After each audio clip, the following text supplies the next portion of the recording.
Eto na naman, may bago na naman palang anggulo itong pinag-uusapan kontrobersyal na comprehensive sexuality education sa ating mga paaralan. Kayo dyan sa Committee on Basic Education na diskubre na merong proposed comprehensive sexuality education program.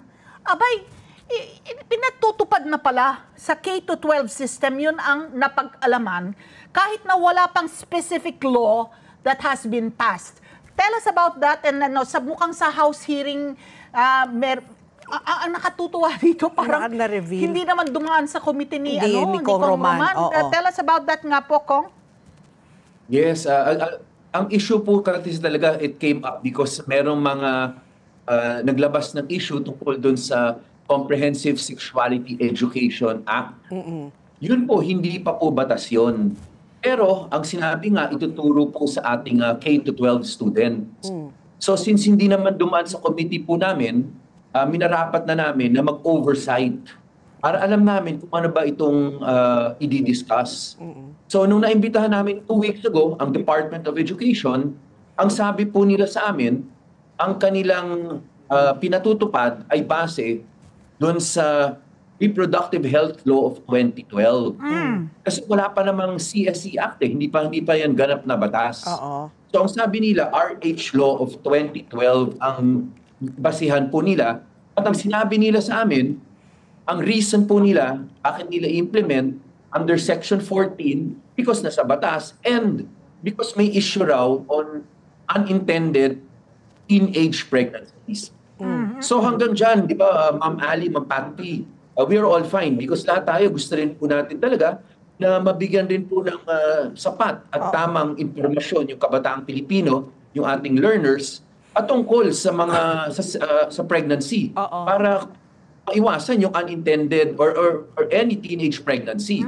So tama po yun, okay tayong lahat doon. Correct. Pero habang nag-uusap po kami sa committee meeting, lumalabas na na-introduce na pala nila yung term na comprehensive sexuality education. Ang comprehensive sexuality education po, hindi pa defined term sa ating bansa. Wala pa namang batas na pumapasa. So medyo mas wide-ranging siya kaysa sa sex education. Iba ang sex education, parang mas simple yung meaning nun kaysa comprehensive sexuality education. Yes. That's why tinatanong namin, kung ang issue natin at yung gusto nating ma-address na challenge ay teenage pregnancies, hindi ba sapat na sex education? Yung dati pa naman may sex education Iba pagdating ata ng grade 5 or grade 6. Yes, or grade 4. At yun naman nakasulat rin sa RH Law of 2012.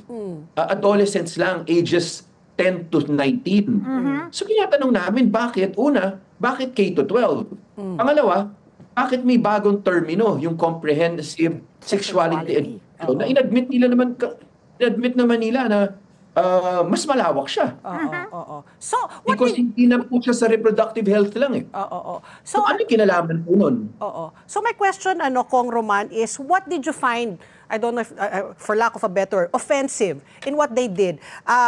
Kasi nga sabi mo, reproductive health law lang dapat, no? Pero minigrate nila, mas ginawang comprehensive sexuality education. What there was, to your belief, offensive that they shouldn't have done? I mean, una po, sige po. Yeah.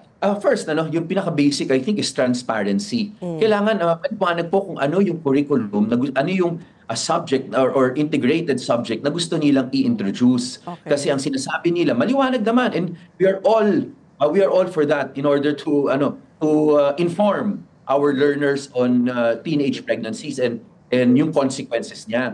Pero, hindi sex education lang ang sinulat nila. They used a term which encompasses aspects and areas beyond sexual education. So ang question natin, did they do the proper consultations as required also by Section 14 of RH Law of 2012? Kasi meron mga nagsabi na even nung first hearing na hindi naman sila naimbitahan. Nakalagay all interested groups. Stakeholders. And ang pinaka-importante po dyan, yung magulang. Pangalawa, kasi maselan yung subject matter and since they want to introduce it from K to 12, medyo maaga nila gusto introduce, hindi ba dapat na well-trained Yung magtuturo. Correct. Oo. yung magtuturo po kasi maselan yung subject matter. Sabi nga po ng isang congressman, ni Kong Manuel, nung nag-aaral pa lang siya, napag-usapan na po yan.